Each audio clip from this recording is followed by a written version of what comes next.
Hello à tous, on se retrouve pour l'analyse d'un nouveau projet sur la première brique qui sort ce vendredi à 10h. Donc on est parti directement. Juste avant, où est-ce que j'en suis rapidement? Donc là on a mes investissements en cours dans 45 projets et aussi j'ai eu mon premier projet en retard comme vous pouvez le voir ici. Donc je vais vous partager c'est sur quel projet.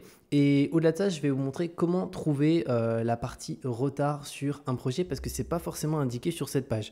Donc pour trouver l'élément qui est en retard dans mon cas ici, je vais aller tout simplement dans mes investissements.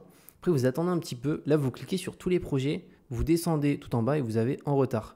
Et donc moi, c'est sur le projet L'Express. Donc ça fait pas mal de temps que j'ai investi dessus parce que c'était 8 septembre, donc c'était il y a longtemps. Et j'ai investi 1000 euros, donc c'était une durée de 16 mois. Et vu qu'on a dépassé les 16 mois, on arrive sur du retard. Alors la particularité sur la première brique, c'est quand il y a du retard, vous continuez de percevoir les intérêts. Donc là, il n'y a pas de problème à ce niveau-là. Par contre, le problème, ça peut être le suivant. C'est que si le porteur de projet, que ce soit un marchand de biens, un promoteur, pour le coup, n'a plus de trésorerie, n'arrive plus à financer les intérêts tout simplement parce qu'il avait une marge trop faible et que du coup il pensait vendre plus rapidement et ça prend du retard, etc.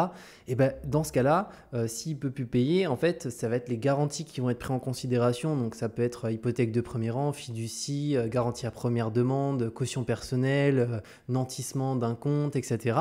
Et donc là, je vais vous partager pour l'exemple de ce projet un petit peu qu'est-ce qu'on a concrètement concernant les garanties. Donc l'Express, pour le coup, c'est un excellent projet, donc je m'en fais pas trop. Mais le concernant, ici, on est déjà sur un projet où il y avait très peu de travaux. Moi, vous le savez, j'aime bien de manière générale les projets de marchands de biens. En tout cas, j'essaie de favoriser au maximum ces projets, avoir 2 tiers marchands de biens, 1 tiers promotion immobilière, parce que je trouve que c'est toujours un peu moins risqué, il y a moins d'incertitude. Et le concernant ici, donc c'était l'achat d'une maison donc de 300 mètres carrés, 350 mètres carrés avec un jardin de 300 mètres carrés. Et le but, c'est diviser en 3 lots d'habitation, comprenant chacun un jardin et des places de parking. Donc des travaux simples de division sur entreprise. Les lots seront revendus en l'état une fois divisés. Donc c'est une opération qui est quand même plutôt simple. Et au-delà de ça, j'avais fait vraiment attention garantie. Donc ici, on peut le voir, on a une hypothèque donc de premier rang et aussi une caution personnelle. Donc ça, caution personnelle, je ne regarde pas forcément parce que les porteurs de projets font énormément de projets, donc sont caution personnelle de tous les projets. Par contre, l'hypothèque sur le bien, c'est fondamental. En tout cas, si on en a une, c'est vraiment beaucoup mieux. Et donc là, on peut voir que la collecte, elle était 443 000. Et typiquement, le foncier, il me semble qu'on était supérieur à la collecte. Donc on va descendre. Donc on était à 450 000. Donc concrètement, on a déjà une couverture hypothécaire de plus de 100%.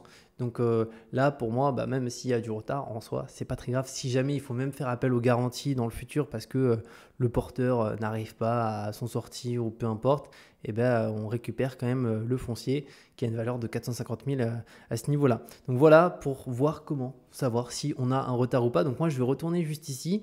Donc on est parti aujourd'hui pour l'analyse du projet Lamborella. Donc ça sort vendredi à 10h. Comme d'habitude, si vous n'avez pas un compte La Première Brique, je vous mets un lien en description qui vous donne droit à 1% de rendement sur le premier investissement. Et si vous avez déjà un compte, vous pouvez utiliser mon code bonus ESB majuscule qui vous rajoute 1,2% de rendement supplémentaire. Et pour l'ajouter, en fait, c'est directement au moment de la collecte. Vous faites ajouter code bonus et vous le mettez en majuscule et vous passez de 11 à 12,2. Bref, on passe à l'analyse de celui-ci. Donc ça se situe à Saint-Étienne, donc dans le département de la Loire. Donc là, c'est la transformation d'un ensemble immobilier en une résidence de 26 studios proposée en plateau à des investisseurs. Vous allez voir que cette opération, elle a quelques spécificités, donc ça va être juste hyper intéressant. Donc là, concernant, à date, les porteurs ont déjà réalisé la démolition, l'ouverture du toit, les réseaux des communs, l'étanchéité. Au niveau de la marge, on est sur 28% après financement, donc c'est vraiment une belle marge. Vous allez voir qu'il y a aussi une belle commercialisation en termes de nombre de lots et aussi de chiffre d'affaires. Pour la durée maximale, on est sur du 18 mois avec une durée cible de 12 mois. On a une hypothèque de premier rang, donc ça on va voir au niveau de la couverture hypothécaire par rapport à ce qu'on prête, qu'est-ce que ça couvre. Et on a aussi une caution personnelle des porteurs de projets. Concernant les porteurs de projets, ils sont 3. Donc on a Adrien et Léa et on a aussi, il me semble, c'est le petit frère d'Adrien, oui alors Pierre-Alexandre, qui est le petit frère d'Adrien avec qui ils font aussi ce projet. Il faut savoir que c'est des porteurs qui ont déjà fait un projet avec la première brique qui était le projet Le Palace juste ici. Donc, ils se sont lancés en 2020 dans le métier de marchand de biens à titre professionnel. Ils sont spécialisés dans la structuration d'opérations d'investissement pour le compte de tiers. Ils ont accompagné près de 150 clients au travers de leur société de marchand. Et vous allez voir, en fait, c'est assez spécial parce que c'est déjà bien commercialisé et c'est destiné exclusivement à des investisseurs. Donc c'est pour des investisseurs exclusivement. Et concernant le financement, donc on prête 720 000, les porteurs mettent 101 000, donc on est à plus de 10% de leur poche. Donc c'est pas mal, c'est pas non plus énorme. On n'est pas sur ici 300 000 et on prête 720 000, on aurait du 20-30%. On est autour des 10%, mais c'est quand même pas mal si on compare à d'autres porteurs des fois qui mettent même zéro. Ça arrive des porteurs qui mettent zéro et il n'y a que en financement. Donc plus les porteurs mettent d'argent, mieux c'est en général, parce que c'est des porteurs qui croient vraiment en leur projet, etc. Maintenant, on va aller directement sur la plaquette de présentation. Alors, je vais remonter tout en haut. Ici, on a un petit rappel, le projet, les porteurs et le financement. Ici, les points forts et les points faibles. Donc, les points forts, stratégie de revente cohérente. Ça, on va le voir ensemble. Couverture hypothécaire en sortie et début d'opération. Pareil, on va le voir. Expérience des porteurs de projet.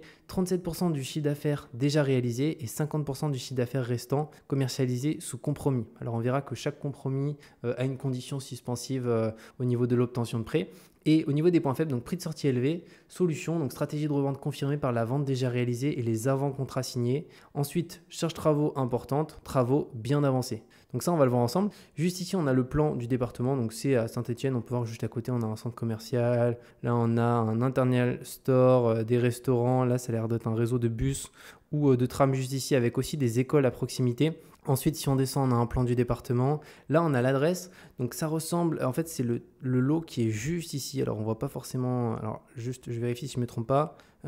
Oui, c'est bien le lot qui est juste ici, qui va être entièrement refait. Bon, il y a des photos de toute manière, donc vous allez pouvoir le voir. Ça a bien avancé. Ici, on a l'environnement. Donc, qu'est-ce qu'on a à proximité? Donc, on peut le voir, hein, des pharmacies à 500 mètres, il y en a déjà 3 au total. La partie commerce, pareil, il y a beaucoup de commerce à proximité. Un casino, un Lidl, un supermarché casino au total à moins d'1 kilomètre. Et pareil, les écoles, donc école nationale supérieure, école primaire, crêpes, jardin d'enfants, à moins aussi d'1 kilomètre, on est autour des 500 mètres. Donc on est quand même assez bien situé. Et si on descend un petit peu plus bas par rapport à Saint-Étienne, on compare l'évolution de la population au cours des dernières années juste ici. Là, la typologie des biens, donc c'est 9 biens sur 10 sont des appartements. Et là, on a les photos à l'acquisition. Alors ça, c'était à l'acquisition, on peut le voir, on dirait vraiment, pour le coup, un endroit qui était désaffecté, clairement, totalement abandonné avec les fenêtres cassées, etc. Mais vous allez voir, les travaux, ils ont bien avancé, parce que là, on a les photos à date. Donc finalement, le chantier, il a déjà bien avancé. Ici, on a les visuels 3D du projet, donc un petit peu à quoi ça va ressembler. Si on descend un petit peu plus bas, donc l'emprise cadastrale. Et là, on a le bilan prévisionnel qui est extrêmement important. Premièrement, au niveau du foncier, 543 000. Nous, il faut savoir qu'on prête 720 000. Donc, à l'ouverture, pour le coup de ce projet, au total, on a une couverture hypothécaire de 75%. Donc, on n'a pas une couverture hypothécaire de 100% comme on peut l'avoir sur certains projets, mais 75% en prenant en considération que vu que c'est un projet où il y a énormément de travaux, la couverture hypothécaire va monter au fur et à mesure de l'avancée du projet. Mais si on part, imaginons, ne serait-ce que maintenant concrètement, quand on investit tout au début, premier jour, de combien est la couverture hypothécaire, on est à 75% au total. Et là, vous pouvez voir d'ailleurs les différents travaux qui vont être réalisés. Donc la maçonnerie, l'étanchéité, la façade, la partie démolition, l'eau réseau technique, le nettoyage, les aléas, etc. Ils ont mis un aléa de 10%. Donc ça, c'est pas mal. Souvent, en général, ils mettent 5%. On peut voir leur prix d'acquisition, donc 836 €, coût de travaux 1112 et prix de sortie 3563. Donc ils ont vraiment acheté ça vraiment pas cher. Et marge de cible 28%. Et ça, on va regarder notamment par rapport au prix de sortie. À combien ils revendent. Après, si c'est bien commercialisé, en fait, ça veut dire qu'on a déjà des personnes qui sont prêtes à mettre le prix moyen auquel ils vendent les différents lots et on va voir aussi les prix moyens. Donc là, on a la grille de vente des lots. Donc, on peut voir qu'il y a une partie qui est du coup vendue, une partie sous compromis et une partie où c'est ni vendu ni sous compromis. Au niveau des surfaces, on est pour les plus grandes surfaces, donc 31 mètres carrés et pour la majorité, on est sur du 24. Il y a des appartements qui sont des fois identiques. Hein. Là, vous pouvez le voir. Typiquement, celui-ci, le appartement T1 bis de 24 mètres carrés. Là, c'est exactement les mêmes. Donc, il y en a un qui est déjà sous compromis, l'autre n'est pas commercialisé. Donc, il y a beaucoup de biens qui sont assez similaires. Après, il y en a qui sont un petit peu plus chers. Là, on peut voir, c'est un 24 mètres carrés aussi. Au mètre carré, il est un peu plus cher, à 98 000 prix de vente, potentiellement parce que peut-être il est à l'étage ou peut-être il est mieux exposé, etc. Mais au total, on a déjà une belle commercialisation parce qu'on a des compromis avec des conditions suspensives, mais ça valide quand même la demande et aussi pas mal d'appartements qui sont déjà vendus. Maintenant, là, on a un petit rappel donc sur le foncier juste ici. Les travaux, donc les travaux, on peut le voir au total, c'est 722 362 €. Donc, il y a énormément de travaux et il y a un aléa de 10% juste ici. Donc ils ont déjà réalisé 250 000 € de travaux via la démolition et le déblayage, l'ouverture du toit et de certains murs, l'étanchéité et la réalisation de la maçonnerie. Les travaux restants permettront d'aménager l'ensemble de la résidence et de proposer les différents appartements en plateau brut, lesquels seront par la suite aménagés au travers d'un contrat signé avec le cabinet d'architecture de notre projet pour un prix supplémentaire de 29 000 €. Parce qu'en fait, vous allez le voir, ils proposent, vu que c'est pour des investisseurs, ils proposent un package complet où il y aura même la conciergerie et tout, donc ça va être un petit peu plus bas. Et donc c'est vraiment exclusivement pour des investisseurs qui vont louer ça, soit sur de la courte durée ou potentiellement à des étudiants ou à des travailleurs qui viennent sur place pour une certaine période.